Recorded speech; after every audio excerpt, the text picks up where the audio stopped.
What is going on today, guys? Welcome back to another video. Today we're going to be talking about why I only work 20 to 25 hours every single week and why this relates to you as a business owner. So make sure you like, comment, subscribe, and let's get right into the video. Everything in your business comes down to delegation and playing the 80-20 rule, okay? All the things in your business as you're trying to grow, you need to be doing needle movers. I see so many business owners who are spending 60 to 80 hours a week doing tasks that they could delegate for $6, $7 an hour. And no, I'm not saying to go hire 10 employees and take on $70 an hour in payroll. Never said that. You can use freelancers on Fiverr, you could use Upwork, you could use onlinejobs.ph and do very affordable fulfillment and take those tasks off your plate that are not making you X amount of money. You have to know your KPIs as a business owner. You know, if I'm working 20 to 25 hours a week, how much is my time worth? And how much can I delegate out? You know, as an agency owner, I was doing client communication, I was doing all these different things in a business.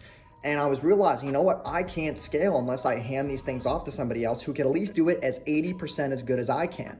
And the 80-20 rule is not really that. The 80-20 rule is, you know, the 20% of things that I do have to be able to make up 80% of the actual outcome that I want, which is revenue, sales, you know, better retention, you know, content, you know, building a massive brand, focusing on the biggest needle movers possible so that this company is sellable.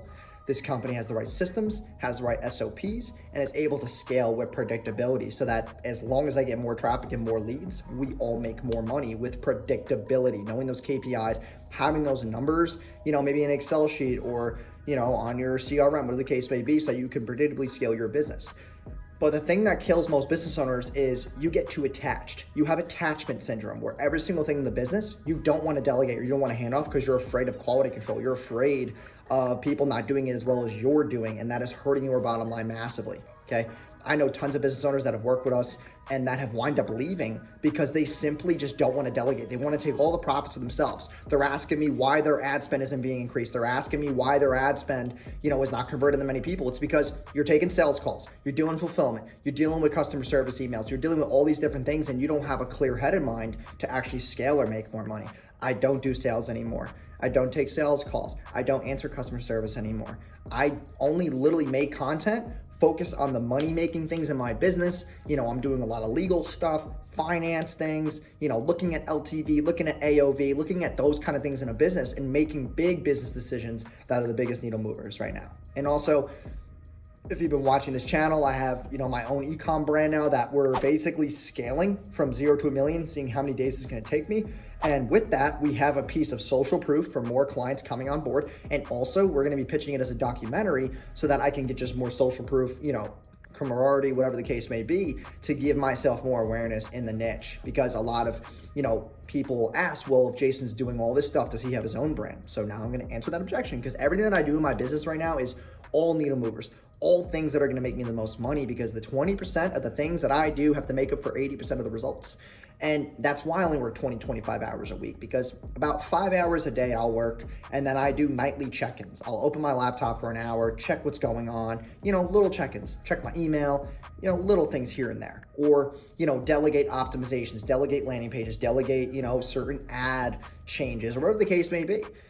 Make sure I do those weekly check-ins as well with the clients. And I have a 2-hour group coaching call that I do with all clients as well, where they all come in a Zoom room for 2 hours every Thursday, and they get to talk to me, ask questions, and, you know, focus on bigger things in the business, not just their ads and their landing pages and their copy and their emails, more about like, hey, how can I actually make more money from things that you can't do, which is negotiating with suppliers, you know, which is, you know, cutting your costs. Like I have clients who are hiring all these employees to make product and their COGS are so high and their margins are slipping and it's not allowing their ad spend to be massively profitable. There's more things in a business that you're not doing.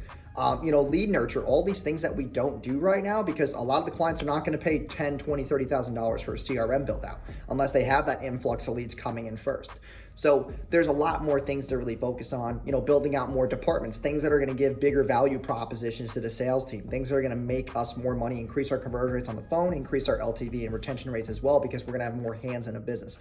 So if you're a business owner right now and you are making, you know, 10, 30K a month, the most you're going to make being a solopreneur is maybe 50K a month, unless you have some automated course, then maybe 100K. But if you ever want to make $500,000 a month or more, like we do, you need to be able to delegate. You need to be able to, you know, configure that your entire sales process, you need to be able to slip people in there to do quality control and to also delegate things that could go wrong, etc. We just heard a cha-ching from our store, but it's it's all a game of being able to drop your ego and give up that stuff to other people, because right now we have over 160 accounts. Like, if I had to do 160 ad accounts, I'd be working 140 hours a week, and I don't even think that's freaking humanly possible. So that's where you have to be able to delegate, to put the ego away. You got to give trust to other people. And when you build a team, you build morale. You build trust, you build credibility, you have people behind you who believe in you and trust you, and that's when things actually really get done more efficiently, because when people like you, they're gonna work harder for you because they're gonna be more incentivized. And there's more things that I'll go over on this channel as far as incentivizing employees and having better retention with employees and etc. But thank you guys for joining today's video. I hope this answered a lot of questions for you and made you realize that you don't really have to be working as hard. Work smarter. Work on the business, not in the business. So thank you guys again for stopping by. Subscribe if you're new, and like and comment any video ideas that you want me to be pushing out soon. And I will see you guys in tomorrow's video. Peace.